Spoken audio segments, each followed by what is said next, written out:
Selamat siang pemirsa, Flash News kembali hadir ke hadapan Anda. Selama 30 menit ke depan, kami akan menghadirkan sejumlah rangkaian berita cepat terpercaya. Berita utama hari ini, aksi unjuk rasa masyarakat yang menolak rancangan undang-undang haluan ideologi Pancasila di depan gedung DPR yang sampai saat ini masih berlangsung. Bersama saya Putri Diolandari. Dan saya Rizky Fajrijaya, inilah Flash News selengkapnya.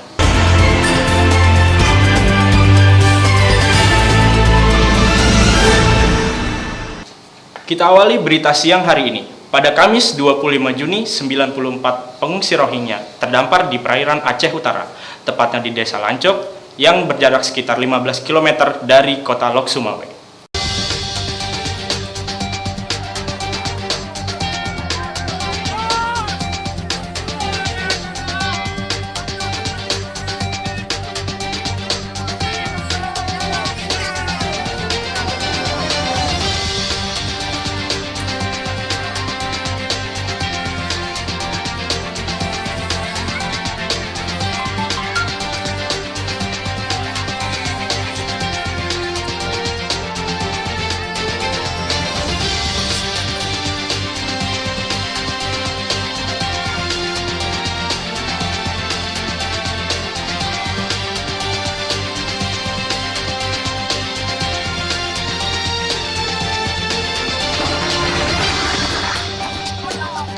Menurut keterangan kepolisian setempat, kapal motor yang membawa para pengungsi Rohingya sudah terlihat di perairan pantai Seunudon, Kabupaten Aceh Utara, sekitar pukul 12 waktu setempat.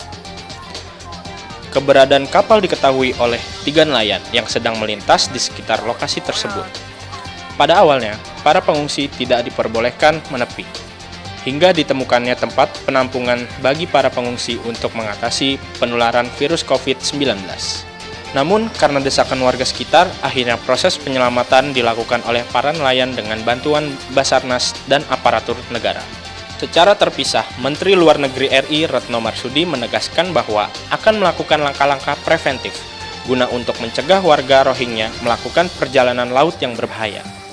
Rismawan Bantara, selaku asisten pemerintahan Aceh Utara, juga mengatakan pihaknya sedang berkoordinasi dengan pihak imigrasi untuk mencari tempat bagi para pengungsi. Dari Aceh Utara, tim liputan Flash News melaporkan.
Kita masuk ke kabar kriminal.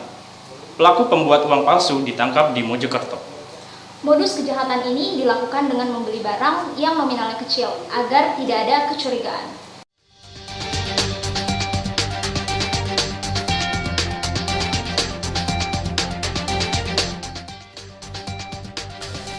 Seorang lelaki berinisial RD berumur 44 tahun, warga Kecamatan Bangsal, Kabupaten Mojokerto, harus berurusan dengan Satreskrim Polres Jombang akibat nekat mengedarkan uang palsu. Dari pengakuan pelaku, ia nekat membuat uang palsu dengan pecahan 50.000 dan 100.000 karena dia di PHK dari tempat ia bekerja. Pelaku ditangkap di Jalan Dr. Wahidin pada hari Selasa lalu sesaat setelah beraksi mengedarkan uang palsunya. Pelaku awalnya belajar membuat uang palsu dari di internet. Kemudian ia mencoba membuatnya menggunakan printer serta kertas HVS. Uang palsu tersebut digunakan untuk membeli pisau seharga Rp10.000. Karena merasa curiga, pedagang pisau memeriksa uang tersebut, dan ternyata uang yang digunakan RD palsu. Beruntung saat itu ada anggota Satreskrim. Mengetahui hal tersebut, RD langsung dikejar dan berhasil ditangkap. Usai diciduk, pelaku langsung diamankan petugas Kapolres Jombang untuk penyelidikan lebih lanjut. Menurut laporan lebih lanjut, pelaku dikenakan Undang-Undang Republik Indonesia Nomor 7 Tahun 2015 tentang mata uang dengan ancaman hukuman 15 tahun penjara. Pelaku memang sengaja mengedarkan uang palsu kepada pedagang keliling. Hal ini dilakukan untuk menghilangkan kecurigaan korban, sehingga aksinya luput dari laporan warga. Ada orang yang akan mengedarkan uang palsu. Ternyata tepatnya di salah satu jalan di kota Jombang ini, dia ini pelaku sedang membeli pisau yang seharga 10.000. Nah, dia membeli dengan uang yang senilai pecahan 100 itu. Yang selanjutnya dilakukan oleh penangkapan. Bisa membuat uang ini belajar dari mana? Dari YouTube, Pak. Seperti apa? Seperti ya saya ngelihat biasa gitu aja, ngopi-ngopi gitu. Terus saya nyoba, saya ambil printnya. Ini tadinya print bekas-bekas gitu. Terus saya bersihkan, baru saya nyoba bikin gitu. Karena saya nge-print itu baru pertama kali. Hari Senin, hari Selasa saya coba jalan.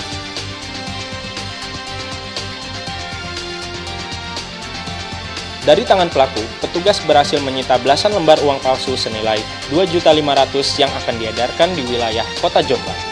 Dari Jombang, Jawa Timur, Tim Liputan Flash News melaporkan.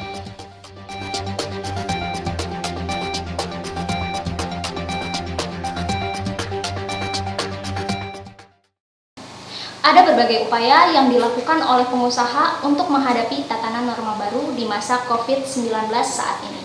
Ya, Anastasia Putri dari Bilangan Karangtengah, Jakarta Selatan akan memberikan laporan pandangan mata terkait upaya yang dilakukan oleh salah satu pengusaha saat ini. Silakan Anastasia.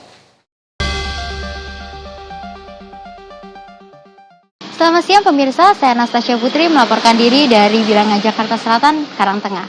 Saat ini saya sudah berada di salah satu toko usaha di industri vape yang sudah memulai tatanan baru atau bisa disebut dengan new normal.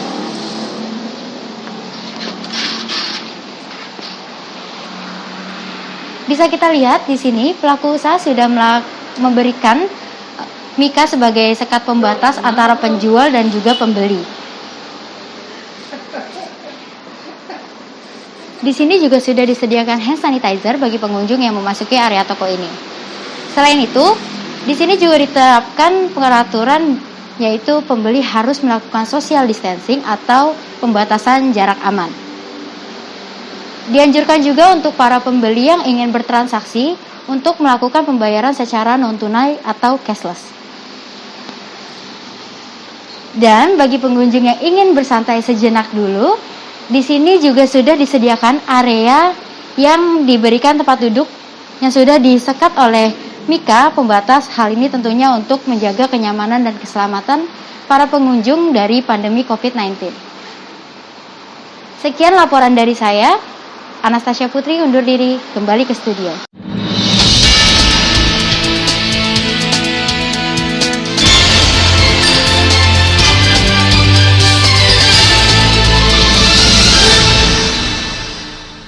Sudah banyak upaya keamanan yang dilakukan oleh pengusaha saat ini. Iya, betul sekali. Jadi kita tidak perlu khawatir lagi mengenai keamanan kesehatan saat berbelanja di gerai toko. Ya, benar sekali Putri. Setelah ini kita akan masuk ke berita utama mengenai demo penolakan RUU HIP yang terjadi di depan gedung DPR. Berita selengkapnya akan kami laporkan usai jeda berikut. Tetaplah bersama kami.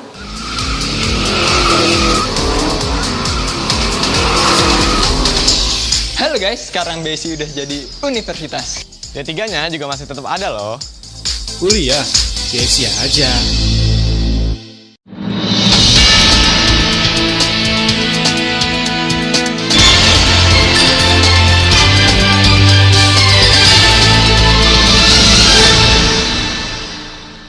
Kita masuk ke berita utama hari ini. Pemirsa, Front Pembela Islam FPI dan sejumlah ormas yang tergabung dalam Aliansi Nasional Anti Komunis melakukan demonstrasi.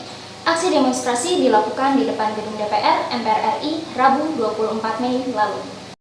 dinilai mengandung syarat dan berbau komunisme, Front Pembela Islam atau FPI dan sejumlah ormas seperti Gerakan Nasional Pengawal Fatwa atau GNPF, ulama serta alumni 212 mendesak pemerintah dan DPR RI untuk mencabut pembahasan rancangan Undang-Undang Haluan Ideologi Pancasila atau RUU HIP.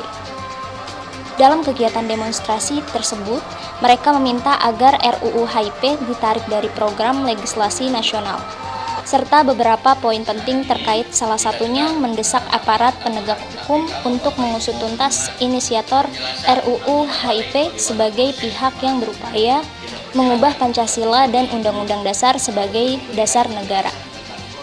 Beberapa perwakilan pengunjuk rasa diterima oleh pihak DPR RI untuk berdiskusi secara mendalam. Terlebih dahulu tentu Bapak Ibu lebih kita utamakan. Begitu kira-kira. Tapi pernah kami buat bersama-sama dengan beberapa ormas yang kemarin di Hotel Sofyan, dan kami telah sampaikan, kita bacakan dan telah kami sampaikan ada 8 poin yang kami sampaikan tadi semua. Ada intinya, pokoknya adalah menghentikan pembahasan RUU HIP ini. Itu satu. Bukan hanya sekedar menunda. Dan alhamdulillah pada akhir pembicaraan para wakil DPR menyatakan akan berjanji akan menghentikan pembahasan itu walaupun dengan mekanisme yang ada, karena sekarang ada di pemerintah. Nah, lucunya beberapa hari lalu pemerintah menyatakan ada di DPR. Nanti kalau sudah masuk ke pemerintah akan menunda. Jadi masih momen kucing-kucingan. Insya Allah kami sudah melek, kami sudah tahu semua, dan kami sudah tahu siapa inisiatornya. Insya Allah kami. Dalam pertemuan tersebut didapatkan beberapa poin kesepakatan, di mana DPR berjanji akan mencari inisiator RUU HIP serta akan melakukan penyetopan dengan tetap mengikuti mekanisme perundang-undangan. Selain itu, DPR akan mencari tahu apakah ada surat yang dikeluarkan Presiden sebagai informasi awal dibentuknya rancangan Undang-Undang Haluan Ideologi Pancasila. Dari Gedung DPR RI, Tim Liputan Flash News melaporkan. Berjanji berkomitmen untuk mencari dan menelusuri dan memproses oknum yang mengusul dan membawa pemikiran ini, rancangan undang-undang ini, dengan proses mekanisme yang ada di DPR.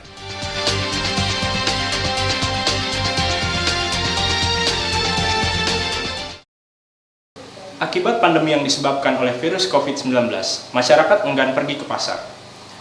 Selain itu, pemberlakuan pembatasan sosial berskala besar cukup berpengaruh terhadap jumlah pembeli. Banyak pedagang yang mengeluhkan omset yang terus menurun selama masa pandemi.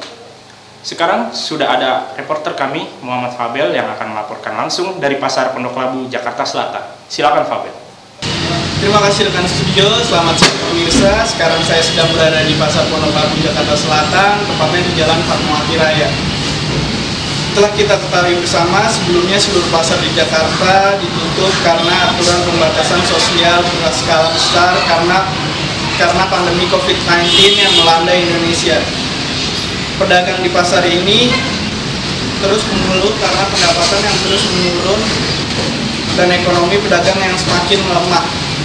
Pedagang juga bingung karena kurangnya bantuan dari pemerintah setempat yang tak kunjung bantuan sampai saat detik ini. Sekarang saya sudah bersama salah satu pedagang di Pasar Pondok Labu. Di samping saya ada Bapak Yanto. Selamat siang Bapak Yanto. Ya. Bapak Yanto, apa yang membuat Bapak untuk memutuskan tetap bekerja di luar rumah? Ya, pedagang ya, jadi pendapatnya juga harian. Bagaimana Bapak selama pandemi ini? Apakah penghasilan Bapak menurun drastis omsetnya? Ya, drastis selama masa pandemi. Apa dari pemerintah sekitar sudah ada bantuan? Untuk saat ini belum ada sih pembantuan apapun ya. Sekian Pak yang saya tanyakan, sekian informasi yang dapat saya sampaikan. Saya Fabel dan tim melaporkan kembali ke studio.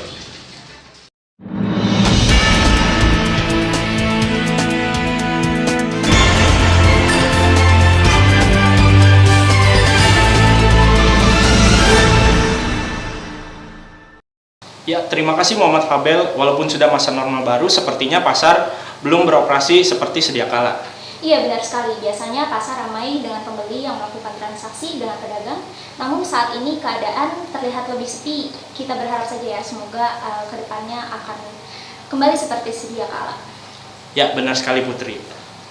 Ya pemirsa, setelah ini kami akan mengabarkan berita mengenai perubahan saat masa transisi menuju normal baru setelah jeda berikut. Tetaplah bersama kami.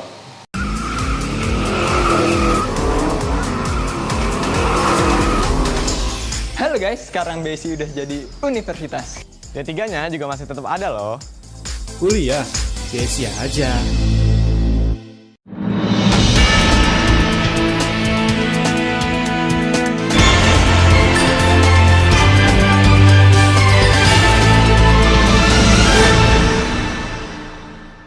Kembali bersama kami pemirsa, kita mengetahui bersama bahwa di masa pandemi saat ini, pemerintah memberikan kebijakan mengenai pembatasan sosial berskala besar, salah satunya adalah penutupan masjid di berbagai wilayah. Setelah pemerintah menyatakan masa transisi menuju normal baru, terlihat banyak masjid yang mulai dibuka kembali. Sudah ada reporter kami, Rifki Rian, melaporkan langsung dari Masjid Jami At-Taqwa, Jakarta Selatan. Silahkan Rifki. Terima kasih rekan studio, selamat siang pemirsa. Sekarang saya sedang berada di Jalan Raya Haji Bin Pondok Labu, Jakarta Selatan, tepatnya di depan Masjid Jami At-Taqwa. Setelah kita ketahui bersama bahwa seluruh masjid di DKI Jakarta telah ditutup karena mengikuti aturan pembatasan sosial berskala besar yang dikarenakan pandemi COVID-19 di Indonesia. Ini sekarang masjid telah dibuka kembali dan banyak sekali jamaah yang mengikuti sholat Jumat dengan tetap mengikuti aturan bercuci tangan, memakai masker, dan tembak suhu. Banyaknya jamaah yang mengikuti sholat Jumat dan tempat yang tidak memadai. Jalan dari sepanjang Pondok Labu menuju Karangtengah ditutup dan dialihkan. Dan sekarang saya sudah bersama dengan salah satu pengurus masjid Jami At-Taqwa. Kemudian pengurus, selamat siang. Bagaimana tanggapan Bapak dengan dibukanya masjid ini? Kita dari pemerintah sudah diperbolehkan karena dalam masa PSBB ini kita diwajibkan untuk memakai masker sebelum sholat dan pemeriksaan. Sudah didukung oleh pemerintahan. Apa yang perlu disiapkan untuk pelaksanaan ibadah sholat Jumat pada ini? Dalam pandemik ini pertama kita kebersihan ya, kebersihan di seluruh masjid. Setelah itu orang yang sholat di masjid ini akan diperiksa suhunya. Sebelum suhunya diperiksa, habis itu diwajibkan jaga jarak sampai 1 meter lebih. Iya. Terus harapan Bapak ke depannya buat Indonesia apa Pak? Harapan saya buat Islam di Indonesia itu dalam pandemi ini akan lebih baik lagi dan mengikuti PSBB dan mengikuti kewajiban pemerintah dengan corona. Oke Bapak, ya? Iya, sama-sama. Sekian informasi dari saya, Rifki. Berita selanjutnya, saat ini sudah terjadi perubahan kondisi jalan di wilayah Jakarta. Terlihat kondisi kemacetan di wilayah Jakarta saat penerapan masa normal baru atau new normal. Pada awal masa penerapan sosial berskala besar, terlihat kondisi lalu lintas di wilayah Jakarta lancar dan jarang dilewati kendaraan, serta sedikitnya jumlah transportasi umum. Namun setelah masa transisi menuju normal baru, pemerintah berencana akan melakukan 5 tahapan dalam kebijakan kenormalan baru, yakni mulai dari pembukaan sektor bisnis dan industri, pasar dan mal, sekolah dan tempat kebudayaan, restoran dan tempat ibadah, hingga beroperasinya seluruh kegiatan ekonomi secara normal. Untuk pekerja kantor serta ojek online sudah dapat bekerja seperti sedia kala. Hal ini menyebabkan kondisi lalu lintas kembali padat. Pemerintah menghimbau agar pengendara berhati-hati dalam berkendara serta tetap menerapkan protokol kesehatan dalam upaya mencegah penyebaran COVID-19.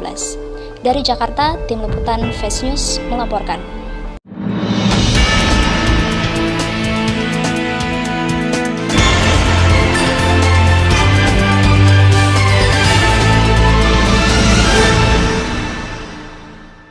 Selanjutnya, rekan saya Rizky Fajri akan mengabarkan berita olahraga. Setelah jeda berikut, tetaplah bersama kami.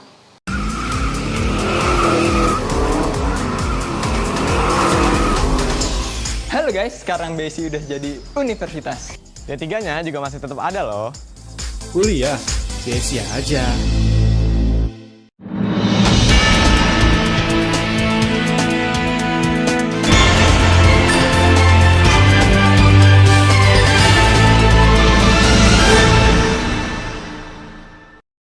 Selamat siang pemirsa, informasi pertama datang dari Liga Inggris. Kekalahan Manchester City melawan Chelsea dengan skor 2-1 mengantarkan Liverpool menjadi juara Liga Premier Inggris musim ini. Kekalahan Manchester City melawan Chelsea dengan skor 2-1 mengesahkan Liverpool yang kembali menjuarai Liga Premier Inggris setelah 30 tahun masa penantian panjangnya.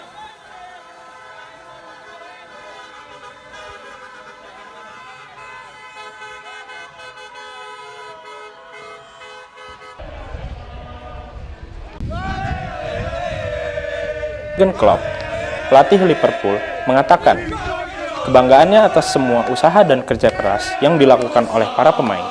Baginya, kemenangan tersebut sebagai sebuah ledakan dahsyat dan merupakan momen yang sangat menyenangkan sekaligus mengharukan. Menjuarai liga setelah sekian lama membuat para penggemar di seluruh dunia juga turut merayakannya dengan bersuka cita.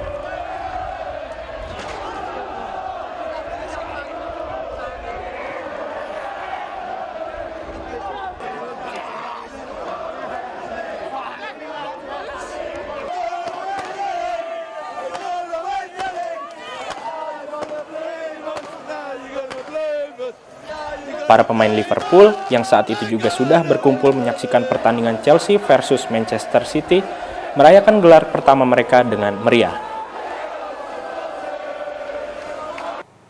Ya, selanjutnya pada hari Minggu 28 Juni telah dilakukan undian semifinal Piala FA dan hasilnya Manchester United melawan Chelsea. Sementara Arsenal akan berhadapan dengan Manchester City.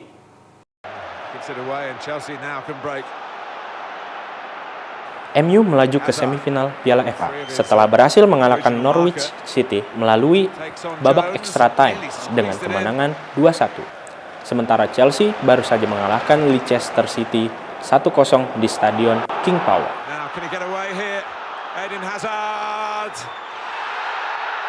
Arsenal berhasil masuk ke semifinal dengan menaklukkan Sheffield United dengan skor 2-1.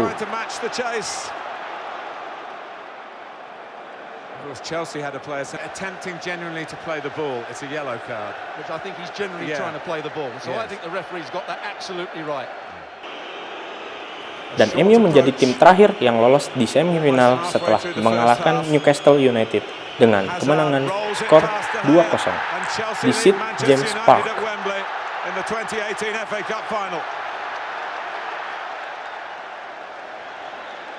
Easily rolled down one side of the goal. Not much of a run up. De Gea makes his mind up. He just passes it into the other side. Chelsea, I think. Berikutnya, Stadion Utama Pagelaran Olimpiade 2020 telah selesai dibangun. Stadion utama yang berkapasitas 60.000 penonton kini siap digunakan sebagai tempat perhelatan akbar Olimpiade Tokyo 2020 mendatang. 2020 Olympic Games. Pembangunan Stadion Utama Olimpiade Tokyo 2020 dengan kapasitas 20.000 penonton telah rampung pada awal bulan Oktober tahun lalu. Stadion ini resmi diserahkan kepada Dewan Olahraga Jepang pada akhir Desember tahun lalu. Pembangunan stadion menelan biaya lebih dari 1,25 miliar dolar Amerika Serikat atau setara dengan 1,7 triliun rupiah. Stadion ini nantinya akan digunakan sebagai tempat perhelatan akbar Olimpiade Tokyo secara resmi yang akan dilakukan pada bulan Desember mendatang. Pertandingan final sepak bola Piala Kaisar akan menjadi agenda olahraga pertama Jepang jelang pergantian tahun. Toshiro Muto, selaku CEO Olimpiade Tokyo 2020, mengatakan bahwa pihaknya akan senang dengan rampungnya proses pembangunan stadion, setelah sebelumnya sempat merubah desain utama karena biayanya yang sangat besar.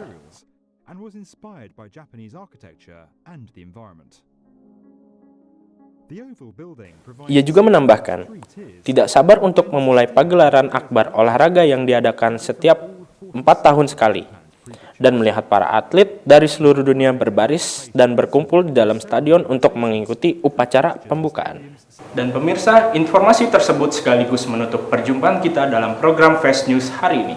Tetap saksikan Fast News setiap hari pukul 12 waktu Indonesia Barat. Saya Rizky Fajrijaya. Dan saya Putri Diawandari, mewakili seluruh kerabat kerja yang bertugas, pamit undur diri, terima kasih dan Selamat siang.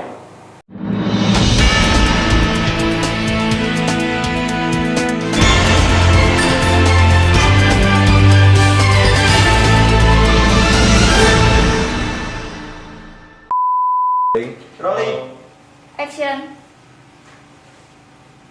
Kita masuk ke berita utama hari ini. Pemirsa, Front Pembela Islam FPI dan sejumlah ormas yang tergabung dalam Aliansi Nasional Anti Komunis melakukan demo yang datang dari mana?